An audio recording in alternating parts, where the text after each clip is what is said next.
নমস্কার বন্ধুরা, তিয়াশাস রেসিপিতে সকলকে স্বাগত জানাই। আজ আমি 1 কাপ চিড়ে দিয়ে আপনাদের একটা দুর্দান্ত স্বাদের স্ন্যাক্সের রেসিপি শেয়ার করব। সকাল বা বিকালে চায়ের সঙ্গে এটা খেতে অসাধারণ লাগে আর বানানো খুবই সহজ। এই রেসিপিটা খুব সহজভাবে আপনাদের বানিয়ে দেখাবো, যাতে আপনারা খুব সহজে এবং তাড়াতাড়ি রেসিপিটা তৈরি করে নিতে পারেন। অল্প উপকরণ দিয়ে আপনারা খুব সহজে রেসিপিটাকে তৈরি করে নিতে পারবেন। রেসিপিটা করার জন্য এখানে আমি 1 কাপ চিড়ে নিয়েছি, আর এই মোটা চিড়েটা আমি নিয়েছি। এই রেসিপির জন্য আপনারা মোটা চিড়েটা নেবেন, পাতলা চিড়েটাতে কিন্তু ভালো হবে না। এবার এই বড় বোলের মধ্যে ঢেলে নিচ্ছি। এখন এই চিড়েটাকে 3-4 বার জল বদলে বদলে ধুয়ে নিতে হবে।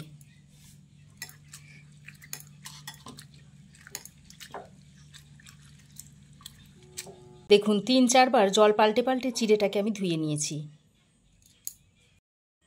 এবার আমি এর মধ্যে 2 চামচ মতো টক দই দিয়ে দিচ্ছি। এই টক দইটা দিয়ে চিড়ের সঙ্গে ভালো করে মিশিয়ে নিচ্ছি। তবে আপনাদের কাছে যদি টক দই না থাকে দিতে হবে না, টক দই ছাড়াই আপনারা তৈরি করে নেবেন। দেখুন দইয়ের সঙ্গে চিড়েটাকে খুব ভালো করে নেড়েচেড়ে মিশিয়ে নিয়েছি। তারপর এটাকে ঢাকনা লাগিয়ে 10 মিনিট রেস্টে রেখে দিচ্ছি। এদিকে দেখুন আমি কিছু সবজি নিয়ে নিয়েছি। এখানে নিয়েছি আদা কুচি, কাঁচা লঙ্কা কুচি, নিয়েছি কিছু টমেটো কুচি।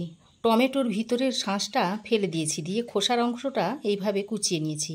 আর সঙ্গে কিছু ক্যাপসিকামও আছে, সবুজ ক্যাপসিকাম। আর নিয়েছি গাজর কুচি, আর কিছু পেঁয়াজ কুচি নিয়েছি। এবার আমি একটা ফ্রাই প্যান গরম করে এর মধ্যে দিয়ে দিচ্ছি 2 চামচ মতো সাদা তেল। আমি এর মধ্যে দিয়ে দিচ্ছি অল্প একটু সর্ষে, দিয়ে দিচ্ছি কিছু গোটা জিরে, অল্প একটু মৌরি দিয়ে দিচ্ছি, 1 চা চামচ মতো ছোলার ডাল দিয়ে দিচ্ছি, আর কয়েকটা কারি পাতা ফোড়ন দিয়ে দিচ্ছি। তারপর এগুলোকে একটু নেড়ে চেড়ে নিচ্ছি। কিছুক্ষণ ফোড়নটা ভেজে নিয়ে এর মধ্যে সবজিগুলো অ্যাড করে দিচ্ছি। তারপর নেড়ে চেড়ে মিশিয়ে নিচ্ছি। এবার হালকা করে ভেজে নেব। সবজির কালারটা অল্প একটু চেঞ্জ হয়ে এলেই নামিয়ে নেব, খুব বেশি ভাজবার দরকার নেই। হালকা করে একটু সতে করে নেব। এবার আমি এর মধ্যে অল্প সামান্য একটু নুন দিয়ে দিচ্ছি, দিয়ে ভালো করে নেড়ে চেড়ে নিচ্ছি। সবজির মধ্যে থেকে জলটা শুকিয়ে আসা পর্যন্ত সবজিটাকে এভাবে নেড়ে চেড়ে ভেজে নেব। দেখুন সবজির মধ্যে যে জলো জলো ভাবটা ছিল সেটা আর নেই। এবার আমি এটাকে নামিয়ে ঠান্ডা করে নেব। এদিকে দেখুন চিড়েটা 10 মিনিট রেস্টে রাখা হয়ে গেছে, আর সবজিটাও ভালোভাবে ঠান্ডা হয়ে গেছে। এখন আমি এই সবজিটা এই চিড়ের মধ্যে দিয়ে দিচ্ছি।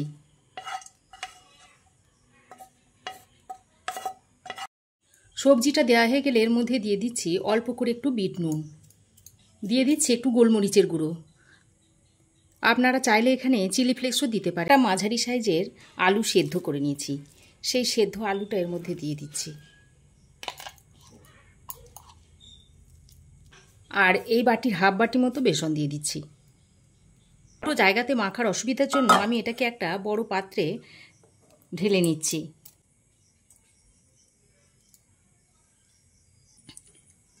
তারপর সব কিছু ভালো করে একসঙ্গে মাখিয়ে নিচ্ছি। খুব ভালো করে চেপে চেপে এইভাবে একটু মেখে নিতে হবে। এবার আমি এর মধ্যে দিয়ে দিচ্ছি অল্প একটু পাতিলেবুর রস।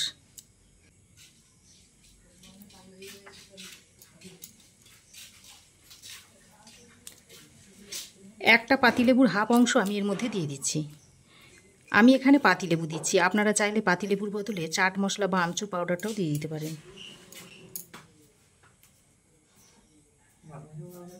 আর কিছু রোস্টেড বাদাম দিয়ে দিচ্ছি। তারপর আবারও ভালো করে মেখে নিচ্ছি।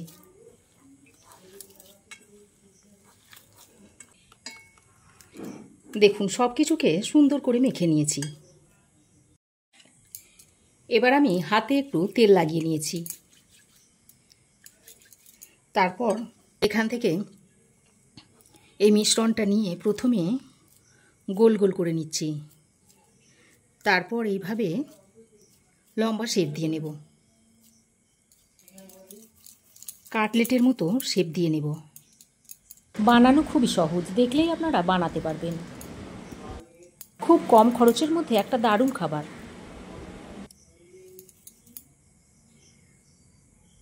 দেখুন, একটা শেপ দেওয়া হয়ে গেছে। এবার আমি এটাকে একটা প্লেটের মধ্যে রেখে দিচ্ছি। আরও একটা আপনাদের দেখিয়ে দিচ্ছি। তবে আমি যা যা সবজি দিয়েছি আপনাদেরও তাই দিতে হবে এমন কোনো কথা নেই। আপনাদের হাতের কাছে যে সবজি পাবেন সেই সবজি দিয়ে নেবেন। দেখুন, আরও একটা তৈরি হয়ে গেল। এইভাবে সবগুলোকে আমি তৈরি করে নেব।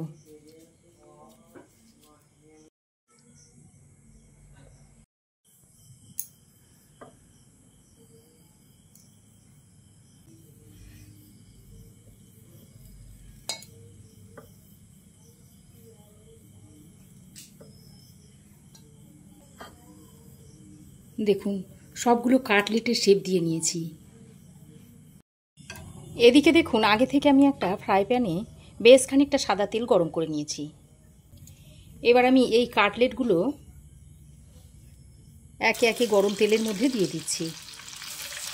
বন্ধুরা, আমার এই আজকের রেসিপি যদি আপনাদের ভালো লেগে থাকে তো অবশ্যই একটা লাইক করবেন আর বন্ধুদের মধ্যে বেশি বেশি শেয়ার করার চেষ্টা করবেন। আপনাদের একটা লাইক আমার ভিডিও বানানোর অনুপ্রেরণা যোগায়। তেলে দেওয়ার সঙ্গে সঙ্গে কাটলেটগুলো নাড়ব না, কিছুক্ষণ পরে কাটলেটগুলোকে উল্টে পাল্টে দেব। দেখুন, কাটলেটগুলো দেওয়ার কিছুক্ষণ পর এক সাইডটা একটু হালকা কালার এসে গেলে আমি এইভাবে উল্টে দিচ্ছি।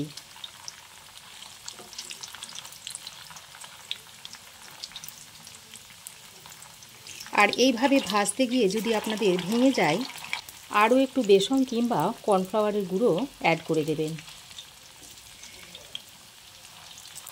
বন্ধুরা, অবশ্যই করে ভিডিওতে হাইপ করবেন।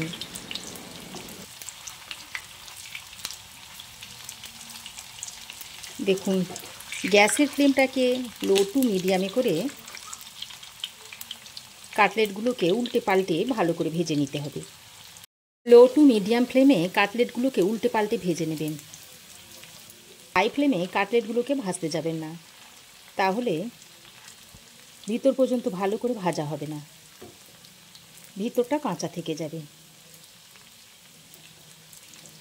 দেখুন, এইরকম সোনালি রং ধরিয়ে কাটলেটগুলোকে ভেজে নিতে হবে।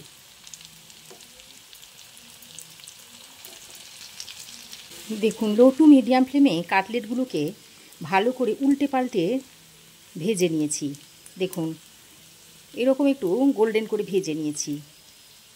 এখন এই কাটলেটগুলোকে তেলটা ঝরিয়ে তুলে নিচ্ছি।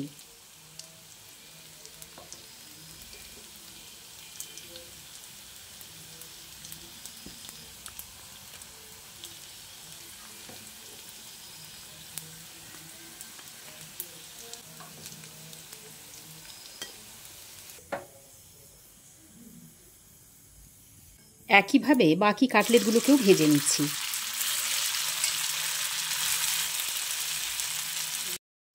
দেখুন, কাটলেটগুলো আমি একটা প্লেটের মধ্যে সার্ভ করে দিয়েছি। কাটলেটগুলো টমেটো সসের সঙ্গে সার্ভ করছি।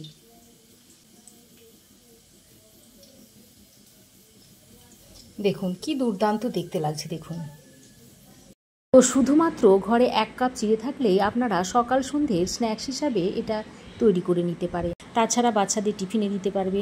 তো বন্ধুরা, আমার এই আজকের দুর্দান্ত স্বাদের স্ন্যাক্সের রেসিপিটা আপনাদের কেমন লাগলো অবশ্যই একটা কমেন্ট করে জানাবেন।